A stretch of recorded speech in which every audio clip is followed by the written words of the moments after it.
तो thumbnail title से तो तुम समझ ही गए हो आज हम किस शो की बात करने वाले हैं। और हाँ, एक बार फिर से फुल स्टोरी वीडियोस लाइन में आ चुकी हैं। तो जिग और शार्को बेसिकली वैसे तो एक टॉकलेस शो है, यानी कि इसमें आवाज नहीं होती, लेकिन निकलोडियन इंडिया ने इसे हिंदी में डब किया और तब हमें मिला इंडिया का one of the most beloved show Zig and Sharko. Zig and Sharko एक ऐसा शो है जो बात करता है खाइना के बारे में, जिसका नाम है जिग। जिग हमेशा भूखा रहता है और वो बेसब्री से खाना चाहता है मरीना को, जो कि एक मरमेड है, लेकिन वो ऐसा कर नहीं पाता क्योंकि मरीना का बॉडीगार्ड शार्को उसे हमेशा प्रोटेक्ट करता रहता है। बॉडीगार्ड कह लो या लवर, शार्को हमेशा मरीना को प्रोटेक्ट करने के लिए तैयार रहता है, खास करके जिग से। तो इस शो के काउंटलेस एपिसोड्स में जो 4 सीजन्स तक स्प्रेड है, एक मैसिव स्टोरी डेवलप होती है जिसमें एक माइथोलॉजिकल आइलैंड से लेके टाइम ट्रेवल सब कुछ शामिल है। और इस वीडियो में हम ये सब कुछ कवर करने वाले हैं। तो वीडियो को लाइक नहीं किया तो लाइक कर दो, चैनल को कर दो सब्सक्राइब। अब करते हैं वीडियो शुरू। जिग और शार्को थोड़ा सा गूफी शो है। ये सबसे पहले 2011 में निकलोडियन पे शुरू हुआ और 4 सीजन्स तक चला 2024 तक, जिसका एक स्पिन ऑफ शो भी है जिसका नाम है द एडवेंचर्स ऑफ बर्नी। अपना ये शो एक हाइना जिग के बारे में जो मिडिल ऑफ नोवेयर एक डेजर्टेड आइलैंड पर रहता है और हमेशा ही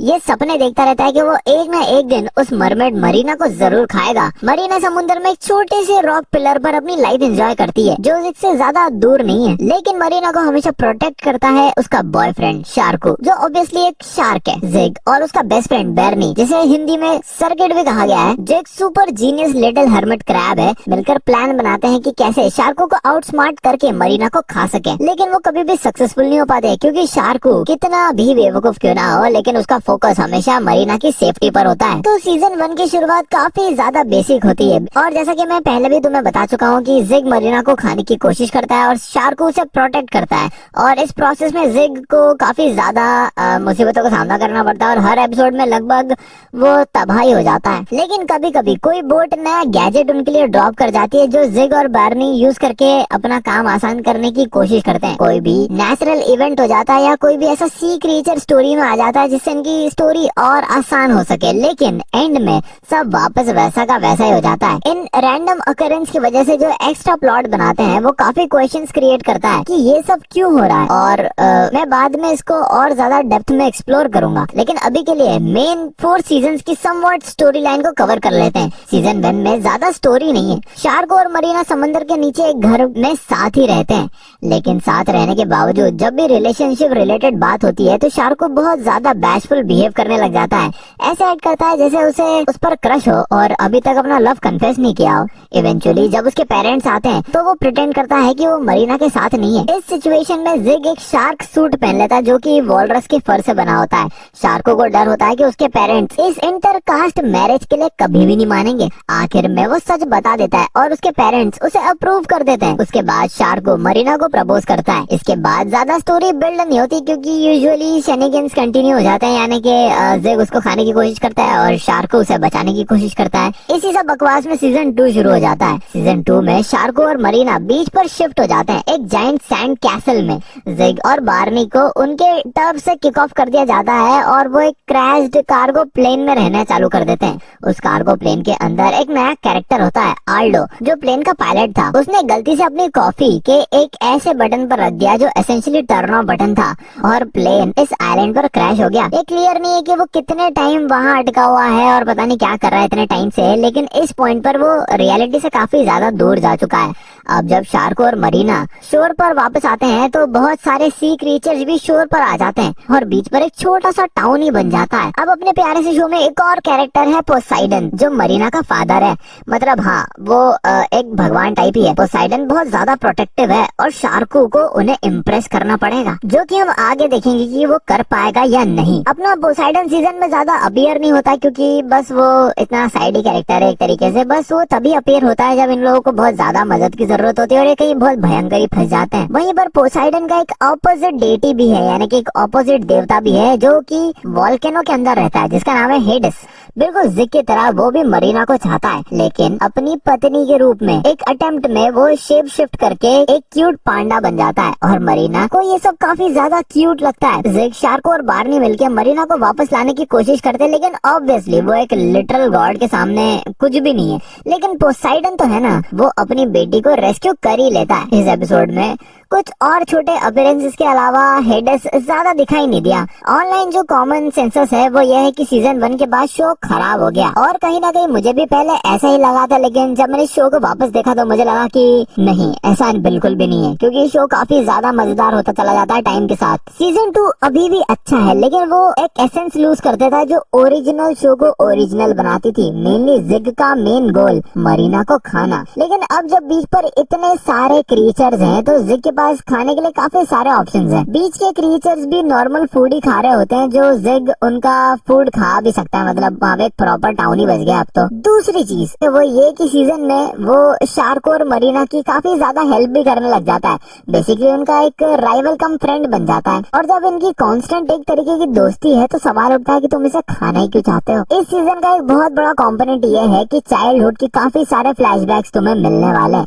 सीजन 1 में एक पूरा एपिसोड डेडिकेटेड था जहां जिग अपने होमलैंड अफ्रीका में वापस जाता है, लेकिन सीजन 2 में वो चीज रिकॉन कर दी जाती है, और ऑनेस्टली मुझे नहीं लगता कि ये कोई बुरा डिसीजन था, ये ठीक ही बात थी। तो नई बैक स्टोरी ये है कि जिग और बार्नी को एक गोरिल्ला ने अडॉप्ट कर लिया था और वो उनकी मदर बन गई थी। ये भी रिवील होता है कि जिग और बार्नी साथ में ही बड़े हुए हैं और शार्क और मरीना के बचपन के दोस्त थे। इन फ्लैशबैक्स में हमें उनके सून टू बी डैडी भी मिल जाते हैं, एक और गोरिल्ला जिसे वो लोग किसी आर्टिक टंड्रा में अबेंडन कर देते हैं, लेकिन बाद में वापस भी ले आते हैं क्योंकि उनकी मॉम काफी ज्यादा एंग्री और सैड हो जाती है। 2 फ्लैशबैक एपिसोड्स के एंड में दिखाया जाता है कि वो एप्स एक क्रूज शिप में अपने गोल्डन ईयर्स को एंजॉय कर रहे होते हैं और वहाँ से निकल जाते हैं, और शायद इसलिए बाकी के शो में इनका अपीयरेंस बिल्कुल ही खत्म हो जाता है। एक अलग एपिसोड में जिग के 3 कजिन्स भी विजिट करते हैं इनके आइलैंड पर, जो कि शायद से अफ्रीका से आए होंगे।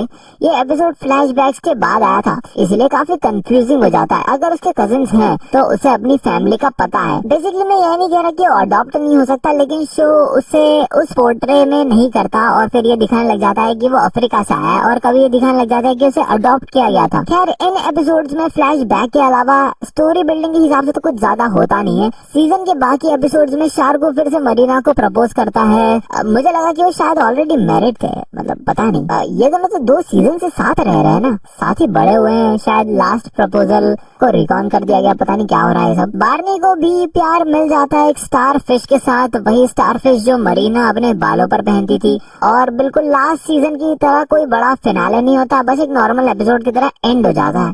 सीजन 3 शुरू होता है और तीसरे सीजन में थोड़ा सा रिपीटेटिव फील होने लगता है, जब लोग सारे आइलैंड छोड़कर एक क्रूज शिप पर शिफ्ट हो जाते हैं, और पूरा सीजन मोस्टली वहीं पर सेटअप है, कुछ एक्सेप्शंस के साथ।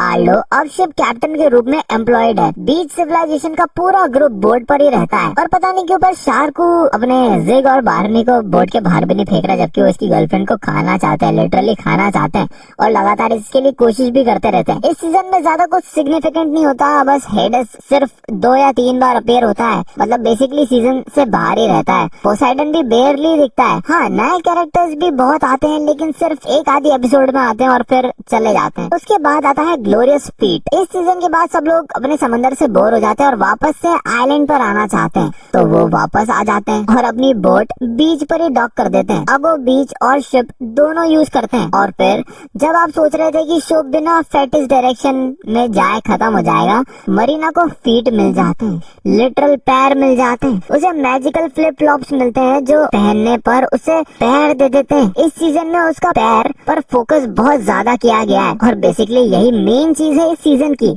हाइडस बिल्कुल भी इसमें नहीं आता, कोई बड़ा सा इवेंट भी नहीं होता, और बस पैर ही पैर होते हैं, हर जगह पैर ही पैर दिखे बस। ये फाइनल सीजन था वैसे, और जैसे हर सीजन में फिनाले नहीं होता, यहाँ भी कुछ ऐसा फिनाले जैसा फील नहीं हुआ। ऐसा लगता है कि बस एक और नॉर्मल एपिसोड था, वो हो गया और सीजन भी खत्म हो जाता है। तो 2024 में इसके चारों सीजन्स खत्म हो जाते हैं। सीजन 3 और 4 के बीच एक स्पिन ऑफ शो रिलीज हुआ था, द एडवेंचर्स ऑफ बार्नी, यानी कि अपने सर्किट के एडवेंचर्स।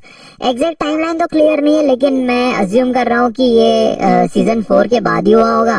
जिग और बार्नी फिर से मरीना को कैप्चर करने की कोशिश करते हैं, लेकिन एक्सीडेंटली बार्नी ओशन में लॉन्च हो जाता है।